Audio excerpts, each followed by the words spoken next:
Hola compañeros de la Universidad WEN, voy a hablarles acerca del CENTE y la política del CEN. Abordemos un poco más de este tema.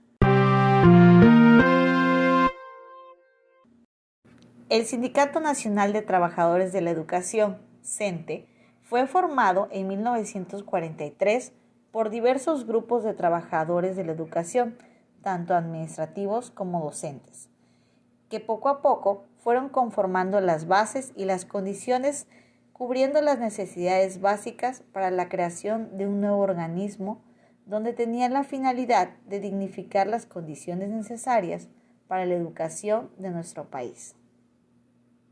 Ver los antecedentes de la historia del Sindicato Nacional de Trabajadores de la Educación es interesante, porque se trata del sindicato más importante y numeroso de América Latina, el cual, en sus inicios, era un sindicato que tenía la venia de los actores políticos más importantes en ese momento, por su innovación y desafíos a una mejora social. Comprometidos en su momento con la educación pública y con más de 1 millón de afiliados, fue una de las organizaciones corporativas más importantes de México, además de que constituyó un organismo en el que se dio cita una gran diversidad cultural, profesional y política de nuestro país. Dentro de su historia hubo varios líderes que desvirtuaron su quehacer inicial. Aurora Loyo lo ejemplifica como la tríada perfecta: CENTE, política y gobierno, indicando la relevancia que el sindicato tuvo en nuestro país, olvidando los principios por los cuales había sido formado y anteponiendo intereses personales de sus dirigentes, dejando de lado el interés público educativo.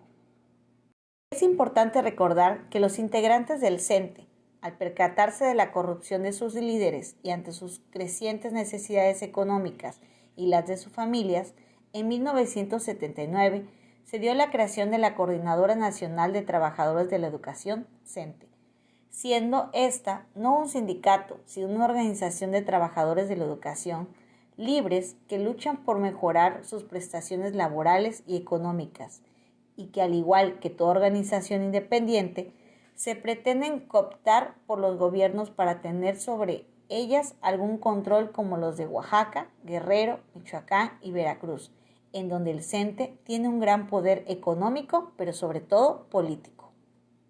Por otro lado, el mérito histórico de la CENTE es haberse consolidado y haberse liberado de la ampliación y represión, así como la regulación de la educación de nuestro país. ¿Qué depara en la educación pública? ¿Qué pactos políticos se seguirán gestando tras bambalinas? ¿El intercambio de la educación por favoritismos políticos? ¿Seguirá la educación siendo la piedra angular en el desarrollo de la nación mexicana?